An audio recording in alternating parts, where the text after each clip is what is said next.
ಬೇತಮಂಗಲ ಗ್ರಾಮ ಪಂಚಾಯಿತಿಯಲ್ಲಿ ಸವಿತಾ ಮಹರ್ಷಿಯ ಜಯಂತ್ಯೋತ್ಸವ. ಸವಿತಾ ಮಹರ್ಷಿಗೆ ನಮನ ಸಲ್ಲಿಸಿದ ಗ್ರಾಮ ಪಂಚಾಯಿತಿ ಸದಸ್ಯರು ಮತ್ತು ಸವಿತಾ ಸಮಾಜದ ಮುಖಂಡರು.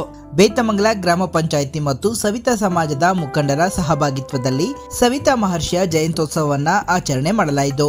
ಬೇತಮಂಗಲದ ಗ್ರಾಮ ಪಂಚಾಯಿತಿ ಕಾರ್ಯಾಲಯದಲ್ಲಿ ಸವಿತಾ ಮಹರ್ಷಿಯ ಭಾವಚಿತ್ರಕ್ಕೆ ಪುಷ್ಪಾರ್ಚನೆ ಮಾಡಿ ನಮನ ಸಲ್ಲಿಸಿ ಸವಿತಾ ಮಹರ್ಷಿರವರು ಸಮಾಜಕ್ಕೆ ನೀಡಿದ ಅಪಾರ ಕೊಡುಗೆಯನ್ನ ಸ್ಮರಿಸಿದರು. ಈ ಸಂದರ್ಭದಲ್ಲಿ ಗ್ರಾಮ ಪಂಚಾಯಿತಿ ಅಧ್ಯಕ್ಷ ವಿನು ಕಾರ್ತಿಕ್, ಉಪಾಧ್ಯಕ್ಷ ಅಲವೇಲಮ್ಮ, ಪಂಚಾಯಿತಿ ಅಭಿವೃದ್ಧಿ ಅಧಿಕಾರಿ ಮಂಜುನಾಥ್, ಕಾರ್ಯದರ್ಶಿ ವೆಂಕಟೇಶ್, ಗ್ರಾಮ ಪಂಚಾಯಿತಿ ಸದಸ್ಯರಾದ ಡೈರಿ ಮಂಜುನಾಥ್, ಗಣೇಶ್, ಮಮತಾ, ರಾಧಮ್ಮ, ಶ್ರೀನಿವಾಸ್, ಸುರೇಂದ್ರಗೌಡ, ಸ್ವಪ್ನ ಶ್ರೀರಾಮ್, ರೇಣುಕಾ ಸೋಮಣ್ಣ, ಸುಕನ್ಯಾ ಜಯಕುಮಾರ್, ಆಶಾ, ಸವಿತಾ ಸಮಾಜದ ಸಂಘದ ಅಧ್ಯಕ್ಷ ಚಂದ್ರಪ್ಪ, ಉಪಾಧ್ಯಕ್ಷ ಪ್ರಭಾಕರ್, ಚಿನ್ನಪ್ಪಯ್ಯ, ಮಂಜುನಾಥ್, ನಲ್ಲೂರು ಗೋವಿಂದ್, ಆರ್ ಸುಬ್ರಹ್ಮಣಿ, ಮಂಜು ಸೇರಿದಂತೆ ಸಮುದಾಯದ ಇತರೆ ಮುಖಂಡರು ಹಾಗೂ ಸಾರ್ವಜನಿಕರು ಉಪಸ್ಥಿತರಿದ್ದರು.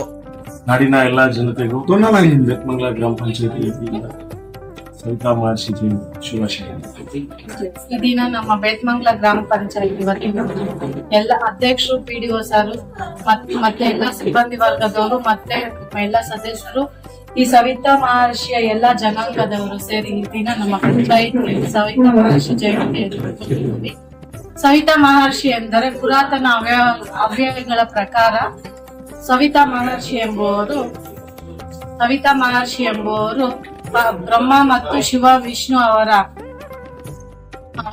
ಒಂದು ಇದು ನ್ಯಾಗ ಮಾಡ್ತಾ ಇರುವಾಗ ಶಿವನಿಗೆ ಒಂದು ಕಡೆ ಗಡ್ಡನು ಮೀಸೆ ತುಂಬಾ ಬಂದಿರೋದ್ರಿಂದ ಅವಾಗ ಪಾರ್ವತಿ ದೇವಿ ಶಿವನ್ಗೆ ಒಂದ್ ಕಣ್ಣೆಯಿಂದ ಇದು ಮಾಡಿ ಹೇಳ್ತಾರೆ, ಈ ರೀತಿ ನಿನ್ಗೆ ಚೆನ್ನಾಗಿಲ್ಲ ಅಂತ. ಅವಾಗ ಶಿವ ಅವರ ಬಲ ಕಣ್ಣಿನಿಂದ ಒಬ್ಬ ವ್ಯಕ್ತಿಯನ್ನು ಸೃಷ್ಟಿ ಮಾಡಿ ಆ ವ್ಯಕ್ತಿಯಿಂದ ಮೀಸೆಯನ್ನು ಎಲ್ಲದನ್ನು ಶಿವ ತಗೊಂತಾರೆ. ಅವಾಗ ಶಿವ ಅವರ ಒಬ್ಬ ವ್ಯಕ್ತಿ ಯಾರನ್ನಲ್ಲಿ ಇದ್ ಮಾಡಿರ್ತಾರೋ ಆ ವ್ಯಕ್ತಿಗೆ ಸವಿತಾ ಮಹರ್ಷಿ ಎಂಬ ಒಂದು ಹೆಸರನ್ನ ಕೊಡ್ತಾರೆ.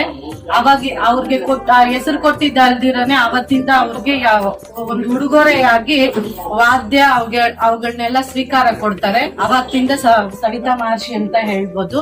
ಸವಿತಾ ಮಹರ್ಷಿಯ ಮಗಳು ಗಾಯತ್ರಿ ದೇವಿ ಅಂತ ಹೇಳ್ಬೋದು. ಅವ್ರು ತುಂಬಾ ಗಾಯತ್ರಿ ದೇವಿ ತುಂಬಾ ಮಂತ್ರಗಳನ್ನ ಸಹ ರಚನೆ ಮಾಡಿದ್ದಾರೆ ಅಂತ ಹೇಳ್ಬೋದು. ನಾವು ಪ್ರತಿನಿತ್ಯ ಸೂರ್ಯ ದೇವ ನಮಸ್ಕಾರ ಮಾಡ್ಬೇಕಾದ್ರೆ ಸೂರ್ಯ ದೇವರ ನಮಸ್ಕಾರದಲ್ಲಿ ಕೂಡ ಸವಿತಾ ಅನ್ನೋ ಒಂದು ಪದವನ್ನ ಉಚ್ಚಾರಣೆ ಮಾಡ್ತೀವಿ. ಮತ್ತು ಪ್ರತಿ ವರ್ಷನೂ ಇದು ರಥಸಪ್ತಮಿ ದಿವಸ ಸವಿತಾ ಮಹರ್ಷಿ ದಿನವನ್ನ ಮಾಡ್ತೀವಿ ಅಂತ ಹೇಳ್ತಾ ನನ್ನ ಜೈ ಶ್ರೀರಾಮ್.